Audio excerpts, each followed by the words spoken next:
my fellow Americans, and the people who brought me the dance, Delawareans. I see my buddy Senator Tom Carper down there, and I think Senator Coons is there, and I think the governor's around. And is that Ruth Ann? And that former Governor Ruth Ann Minner. Most importantly, my sisters-in-law, my sister Valerie. Anyway. Folks, the people of this nation have spoken. They've delivered us a clear victory, a convincing victory, a victory for we the people.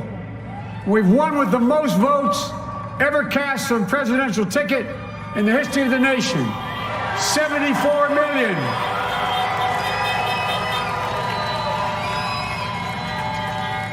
What I must admit has surprised me.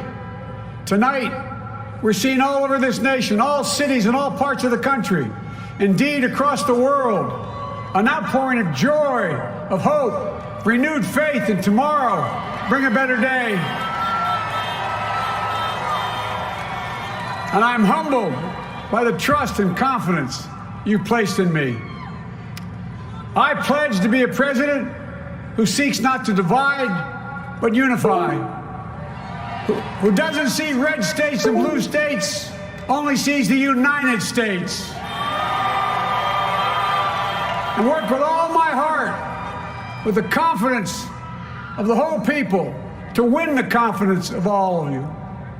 And for that is what America, I believe, is about. It's about people. And that's what our administration will be all about. I sought this office to restore the soul of America, to rebuild the backbone of this nation, the middle class, and to make America respected around the world again, and to unite us here at home. It's the honor of my lifetime that so many millions of Americans have voted for that vision. And now, the work of making that vision is real. It's a task, the task of our time. Folks, as I said many times before, I'm Jill's husband. And I would not be here without her love and tireless support of Jill and my son Hunter and Ashley, my daughter, and all our grandchildren and their spouses and all our family. They're my heart. Jill's a mom, a military mom, an educator. And she has dedicated her life to education. But teaching isn't just what she does, it's who she is. For American educators, this is a great day for y'all.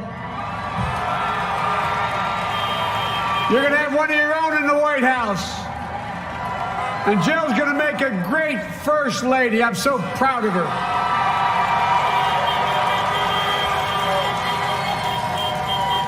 And I'll have the honor of serving with the fantastic Vice President who you just heard from, Kamala Harris,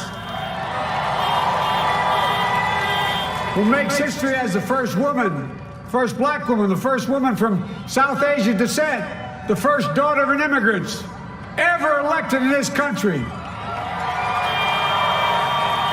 Don't tell me it's not possible in the United States. It's long overdue. And we're reminded tonight of those who fought so hard for so many years to make this happen. But once again, America's bent the arc of the moral universe more toward justice. Kamala, Doug, like it or not, your family, you become an honorary Biden, there's no way out. To all those of you who volunteered and worked the polls in the middle of this pandemic, local elected officials, you deserve a special thanks from the entire nation.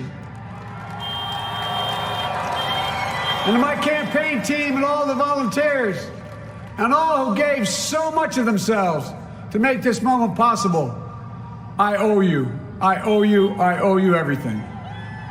and all those who supported us. I'm proud of the campaign we built and ran.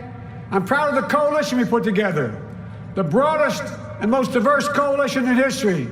Democrats, Republicans, independents, progressives, moderates, conservatives, young, old, urban, suburban, rural, gay, straight, transgender, white, Latino, Asian, Native American. I mean it, especially for those moments, and especially for those moments when this campaign was at its lowest ebb. The African-American community stood up again for me. You've always had my back, and I'll have yours. I said at the outset, I wanted to represent this campaign to represent and look like America. We've done that. Now that's what I want the administration to look like and act like. For all those of you who voted for President Trump, I understand the disappointment tonight. I've lost a couple times myself, but now let's give each other a chance. It's time to put away the harsh rhetoric, lower the temperature, see each other again, listen to each other again. And to make progress, we have to stop treating our opponents as our enemies. They are not our enemies. They are Americans. They're Americans. The Bible tells us, to everything there is a season, a time to build, a time to reap and a time to sow, and a time to heal. This is the time to heal in America.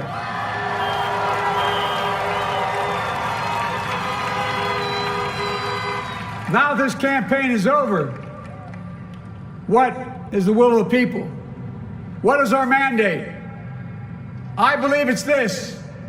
Americans have called upon us to marshal the forces of decency, the forces of fairness, to marshal the forces of science and the forces of hope in the great battles of our time. The battle to control the virus, the battle to build prosperity, the battle to secure your family's health care, the battle to achieve racial justice and root out systemic racism in this country.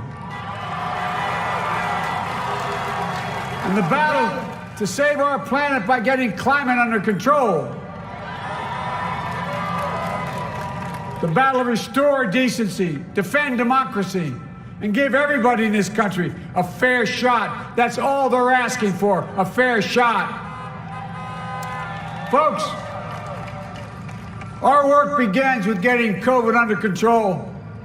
We cannot repair the economy, restore our vitality, or relish life's most precious moments, hugging our grandchildren, our children, our birthdays, weddings, graduations, all the moments that matter most to us until we get it under control. On Monday, I will name a group of leading scientists and experts as transition advisors to help take the Biden-Harris COVID plan and convert it into an action blueprint that will start on January the 20th, 2021. That plan will be built on bedrock science. It will be constructed out of compassion, empathy, and concern. I will spare no effort, none, or any commitment to turn around this pandemic. Folks, I'm a proud Democrat, but I will govern as an American president. I'll work as hard for those who didn't vote for me as those who did. Let this grim era of demonization in America begin to end here and now. The refusal of Democrats and Republicans to cooperate with one another, it's not some mysterious force beyond our control. It's a decision, a choice we make. And if we can decide not to cooperate, then we can decide to cooperate. And I believe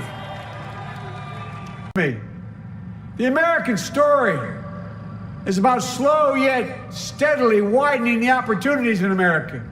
And make no mistake, Too many dreams have been deferred for too long. We must make the promise of the country real for everybody, no matter their race, their ethnicity, their faith, their identity, or their disability.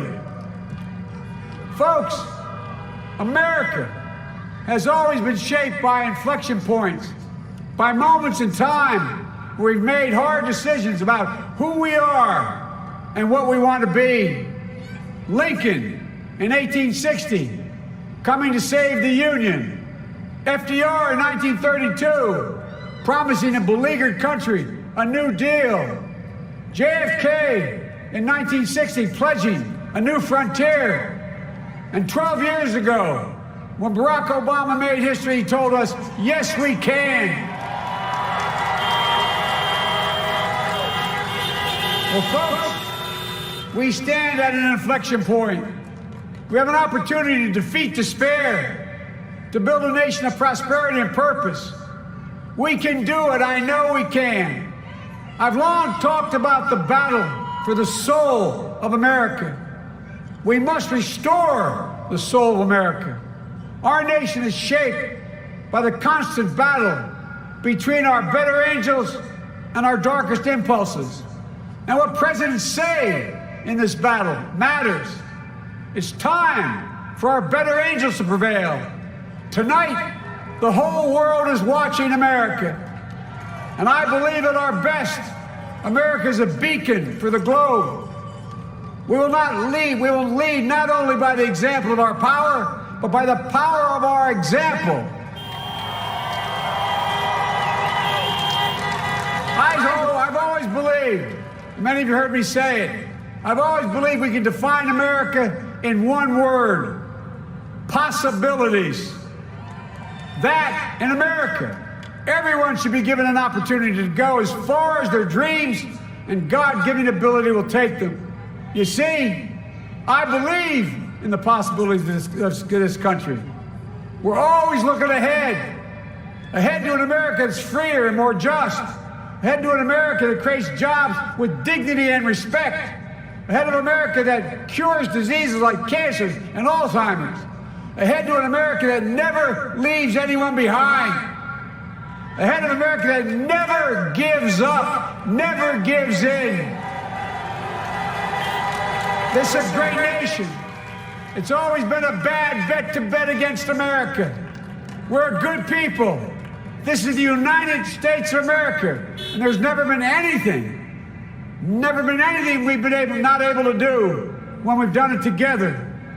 Folks, in the last days of the campaign, I began thinking about a hymn that means a lot to me and my family, particularly my deceased son, Bo. It captures the faith that sustains me and which I believe sustains America. And I hope it can provide some comfort and solace to 230,000 Americans who've lost a loved one to this terrible virus this year. My heart goes out to each and every one of you. Hopefully this hymn gives you solace as well. And it goes like this: and he will raise you up on eagle's wings, bear you on the breath of dawn, and make you to shine like the sun, and hold you in the palm of his hand. And now together, on eagle's wings, we embark on the work that God and history have called upon us to do, with full hearts and steady hands, with faith in America and in each other, with love of country, a thirst for justice. Let us be the nation that we know we can be, a nation united, a nation strengthened, a nation healed. The United States of America, ladies and gentlemen, there's never been anything we've tried we've not been able to do. So remember, as our grandpapa used to say when I walked out of his home when I was a kid up in Scranton, he said, "Joey, keep the faith." And our grandmother, when she was alive, she yelled, "No, Joey, spread it. Spread the faith." God.